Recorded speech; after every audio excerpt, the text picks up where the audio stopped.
So one of the things I had mentioned is this company had this kind of hands and heart imagery. And the cool thing is, guys, I haven't just been working on logo with this company. It wasn't just a logo design. We were working on their website together and some of their general imagery.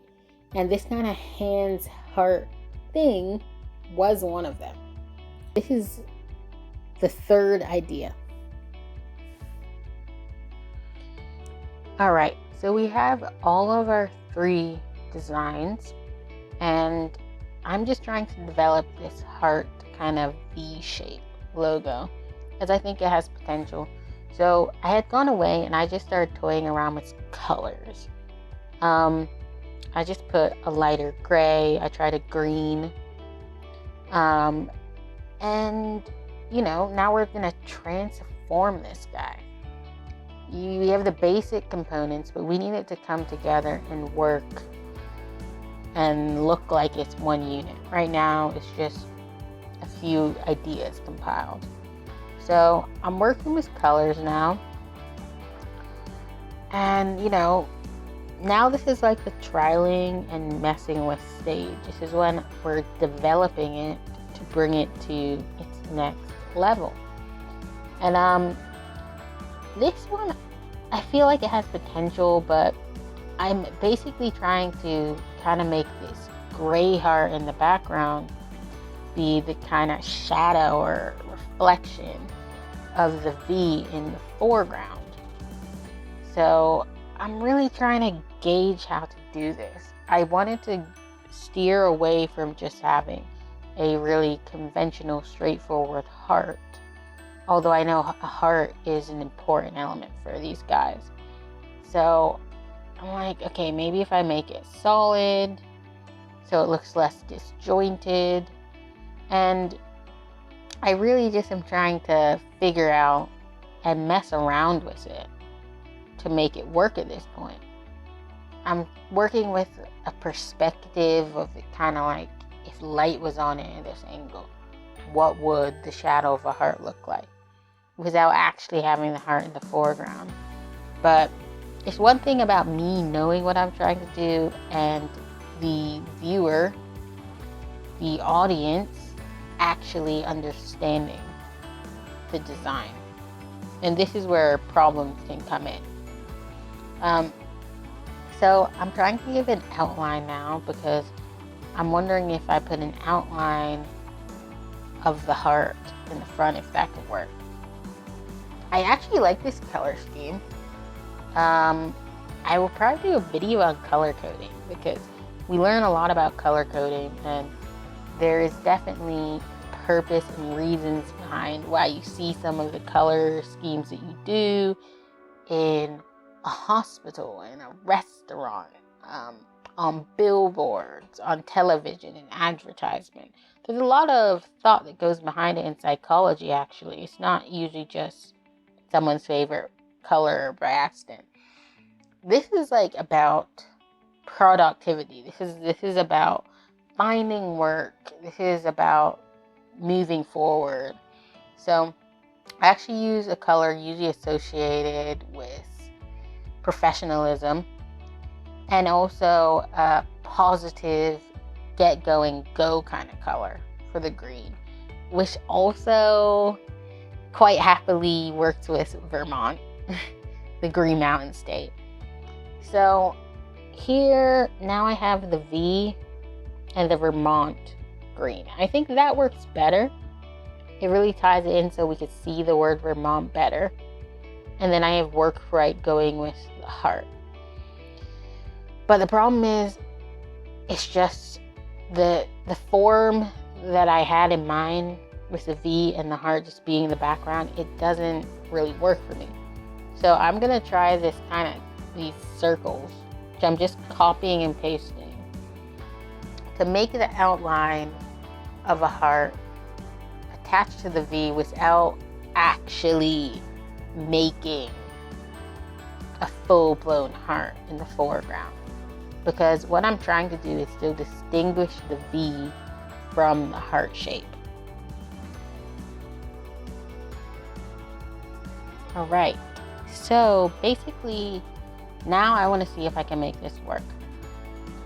I have these circles solid, but I feel like they're too dominant right now. It's not much different from me just making a solid lined heart. So I'm actually going to flip these around and make them strokes instead of solid shapes, and see if this helps at all with my problem.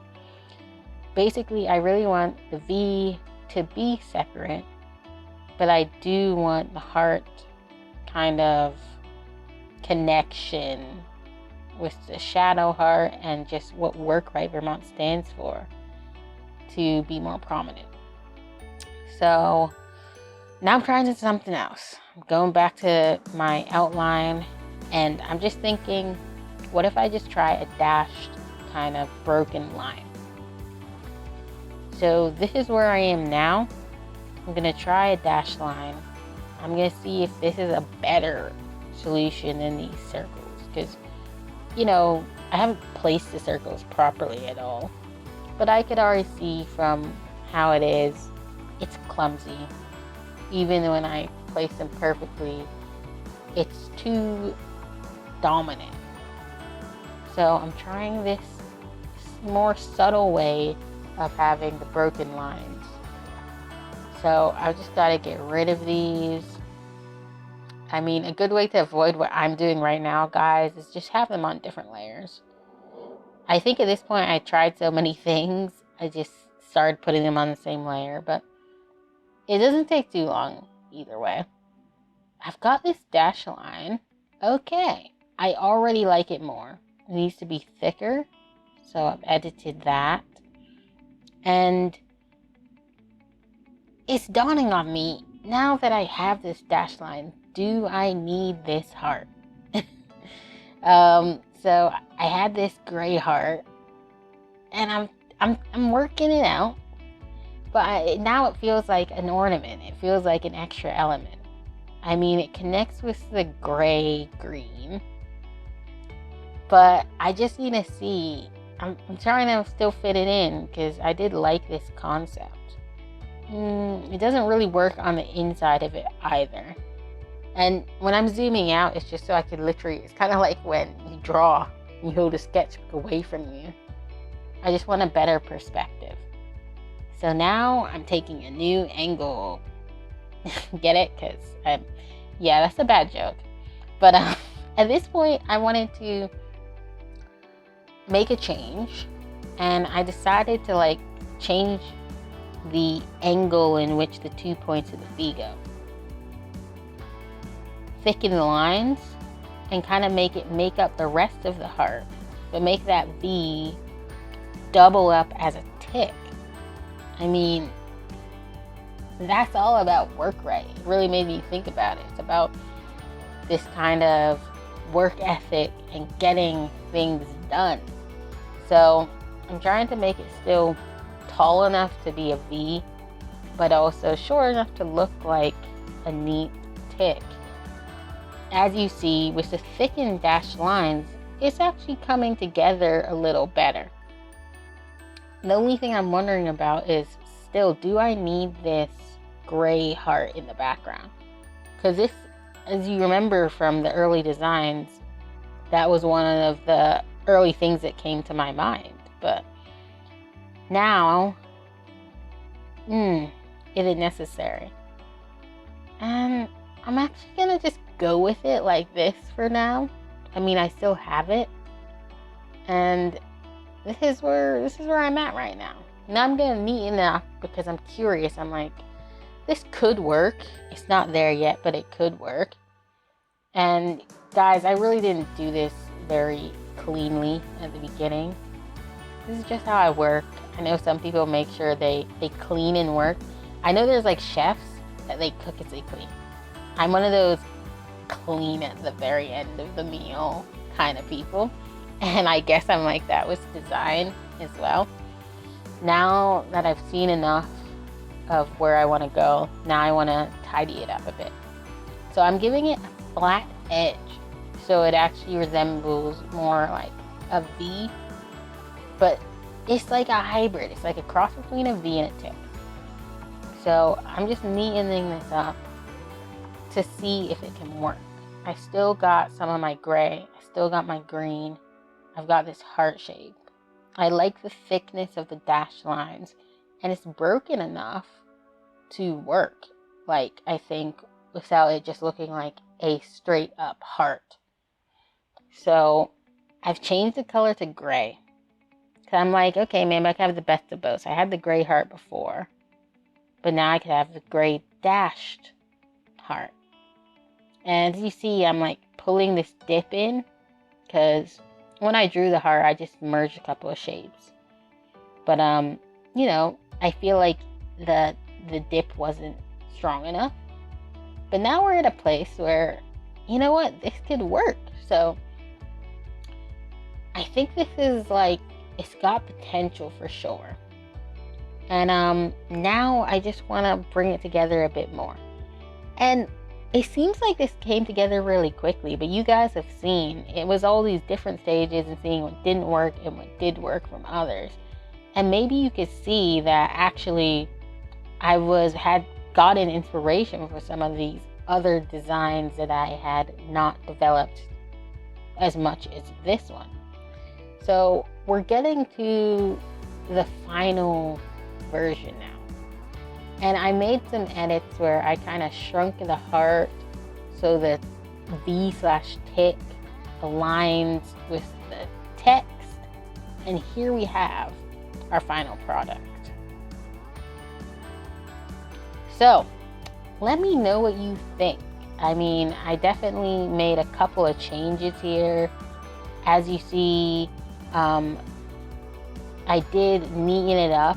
I did shrink the heart a little bit, and I made the kind of dashed line kind of just come outside of, if you imagine an invisible rectangle between work right and the word Vermont.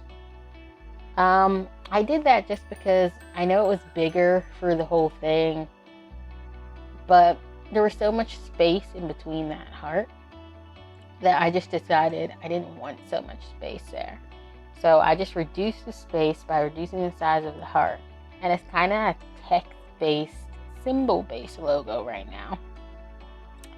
Good news, the clients, they like it.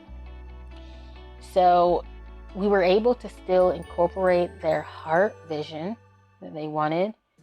And I think we were also able to actually capture some of what they stand for and what they're about. Now, this is a great company. They're a nonprofit. Their mission is to help people to find work and gain skills and support people that are down on their luck or have found themselves on hard times. And I have a personal link to this. It's actually my family that is involved in this. And it's a collaborative effort. There's plenty of great people involved. And I'm gonna put all their links in the description because you should definitely check them out, especially if you're a Vermonter or you're looking for a cause to help. This is the place to look. So let me know what you think. I mean, I always feel like this wraps up pretty quickly when you get down to it. But as you see, there's a lot of stages and steps before that all eventually lead you to your end result. So thanks for joining, and let's just keep designing, let's keep learning, let's keep creating. So see you guys next time.